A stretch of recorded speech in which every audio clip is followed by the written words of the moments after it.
Kannada to English transition ಇರುತ್ತಲ್ಲ, ಅಂದರೆ ಒಂದು ಮಾಧ್ಯಮದಿಂದ ಇನ್ನೊಂದು ಮಾಧ್ಯಮಕ್ಕೆ ಎಂಟರ್ ಆಗೋದು ಇವತ್ತಿಗೂ ಇಟ್ಸ್ ಅ ಬಿಗ್ ಸ್ಟ್ರಗಲ್. ತುಂಬಾ ದೊಡ್ಡ ಸ್ಟ್ರಗಲ್. ಅಂದ್ರೆ ಯಾರು 10ನೇ ಕ್ಲಾಸಿನವರೆಗೆ ಕನ್ನಡ ಮಾಧ್ಯಮದಲ್ಲಿ ಇಲ್ಲ, ಬಟ್ ನಂದು ವಿಚಿತ್ರ ಅಂದ್ರೆ 7th ವರೆಗೂ ಇಂಗ್ಲಿಷ್ ಓದಿದ್ದೆ. 8th 9th 10th ಮಾತ್ರ ಕನ್ನಡ ಮಾಡಿದೆ. ಅಯ್ಯೋ, ಅದೊಂದು ದೊಡ್ಡ ಕತೆ ಅದು. ನಾನು ಸೆಂಟ್ ಜೋಸೆಫ್ ಇಂಡಿಯನ್ ಹೈಸ್ಕೂಲಿಗೆ ಅಪ್ಲೈ ಮಾಡಿದೆ, ಎಂಟ್ರೆನ್ಸ್ ಟೆಸ್ಟ್ ಬರೆದೆ, ಎಂಟ್ರೆನ್ಸ್ ಟೆಸ್ಟಲ್ಲಿ ಪಾಸ್ ಆದೆ. ಸೊ ಎಂಟ್ರೆನ್ಸ್ ಟೆಸ್ಟ್ ಪಾಸ್ ಆದ ಕೂಡಲೇ ನನಗೆ ಸೀಟ್ ಸಿಕ್ಕಿದೆ ಅಂದ್ಕೊಂಡು ನಮ್ಮ ಅಣ್ಣ, ಆಗ ದೊಡ್ಡಣ್ಣ, ಆಗ ಬಿಜಾಪುರ್ನಲ್ಲಿದ್ದರು, ಆಲ್ಮಟ್ಟಿ ಅಂತ ಒಂದು ಡ್ಯಾಮ್ ಸೈಟಲ್ಲಿ ವಾಸ್ ಎನ್ ಎಂಜಿನಿಯರ್. ಆಗಷ್ಟೇ ನಮ್ಮ ಅತ್ತಿಗೆ ಎಲ್ಲ ಇದ್ದರು. ನನಗೆ ನಮ್ಮ ಅತ್ತಿಗೆ ಅಂದರೆ ಒಂದು ದೇವತೆ ಥರ, ಅಂದರೆ ನಮ್ಮ ಮನೆಗೆ ಬರೀ ಗಂಡ್ಮಕ್ಳು ಸಾಮ್ರಾಜ್ಯ ಅಲ್ಲ. ಸೊ ಹೊಟ್ಟೋಗಿದ್ದೆ ನಾನು ನಮ್ಮ ಅಣ್ಣನ ಮನೆಗೆ. ಸಿಕ್ಕಿದೆ ಸೀಟು ಅಂತ, ಬೇರೆ ಸ್ಕೂಲ್ಗೂ ಅಪ್ಲೈ ಮಾಡಿಲ್ಲ, ಎಲ್ಲ ಹೋಗಿದ್ದೀನಿ. ವಾಪಸ್ ಬಂದರೆ ಸೀಟೇ ಇಲ್ಲ. ಯಾಕೆಂದರೆ ನಾನು ಇಂಟರ್ವ್ಯೂ ಅಟೆಂಡ್ ಮಾಡಬೇಕಿತ್ತು. All the selected candidates interview attend ಮಾಡಿದ್ಮೇಲೆ ಅಡ್ಮಿಷನ್ ಅಂತ ಕೊಡ್ತೇನೆ. ನನಗೆ ಗೊತ್ತೇ ಇಲ್ಲ ಆ ಪ್ರೋಸೆಸ್ಸು. ಹೊಟ್ಟೋಗಿದ್ದೆ, ಸೀಟೇ ಇಲ್ಲ. ನಾನು ಯಾವ ಸ್ಕೂಲಲ್ಲೂ ಅಪ್ಲೈ ಮಾಡಿಲ್ಲ, ಹೈಸ್ಕೂಲೇ ಇಲ್ಲ ನನಗೆ. ಆಗ ನಮ್ಮ ಅಂಕಲ್ ಒಬ್ಬರು ಕರ್ಕೊಂಡು ಹೋಗಿ, ಇಲ್ಲ ನೀವು ಹಿಂಗೆ ಆಗ್ಬಿಟ್ಟಿದೆ, ನೀವು ಸರಿ ನಮ್ಮಲ್ಲಿ ಸೀಟ್ ಇಲ್ಲ, ಎಲ್ಲ ಇಂಟರ್ವ್ಯೂಗೆ ಬಂದವ್ರಿಗೆಲ್ಲ ಹಂಚ್ಬಿಟ್ಟಿದ್ದೀವಿ, ಕನ್ನಡ ಮೀಡಿಯಮಲ್ಲಿದೆ, ಬೇಕಾದ್ರೆ ಕೊಡಿಸಿ ಅಂತ ಕೊಡಿಸಿದ್ರು. ಕನ್ನಡ ಮೀಡಿಯಮಲ್ಲಿ ಕೂರಿಸಿದ್ರು. ನನ್ನ ಹೇಳಿದ್ರಂತೆ ಪ್ರಿನ್ಸಿಪಲ್ ನಮ್ಮ ಅಂಕಲ್ಗೆ, ತೀರಾ ಎಲ್ಲದರಲ್ಲೂ ಬಹಳ ಕಷ್ಟ ಆಯಿತು ಅಂತಂದರೆ ಚೇಂಜ್ ಕೊಡೋಣ ಬಿಡಿ, ಮುಂದೆ ನೋಡೋಣ ಅಂತ.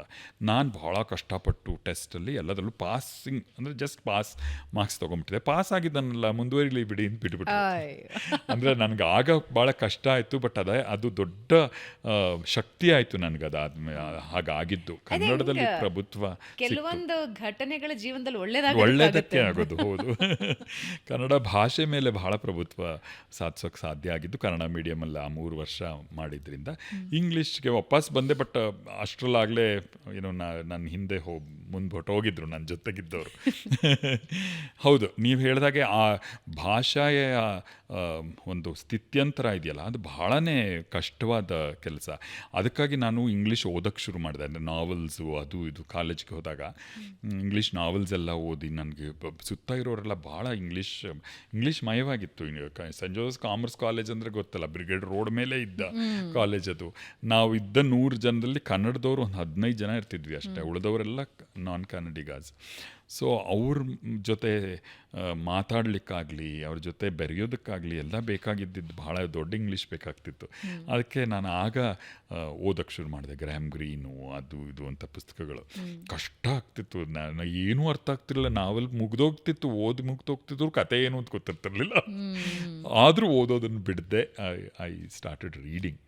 ಬಟ್ ಒಂದೇನಂದರೆ, ಈಗಿನ ಮಕ್ಕಳಿಗೆ ಒಂದು ಪ್ಲಸ್ ಬೂನ್ ಏನು ಸಿಕ್ಕಿದೆ ಅಂತ ಹೇಳಿದ್ರೆ, ಇವತ್ತು ಗೂಗಲ್ ಟ್ರಾನ್ಸ್ಲೇಷನ್ ಇದೆ, ಬೇಕಾದಷ್ಟು ಅವ್ರಿಗೆ ಬೇಕಾಗಿರೋ ಎಕ್ವಿಪ್ಮೆಂಟ್ಸ್ ಇದೆ.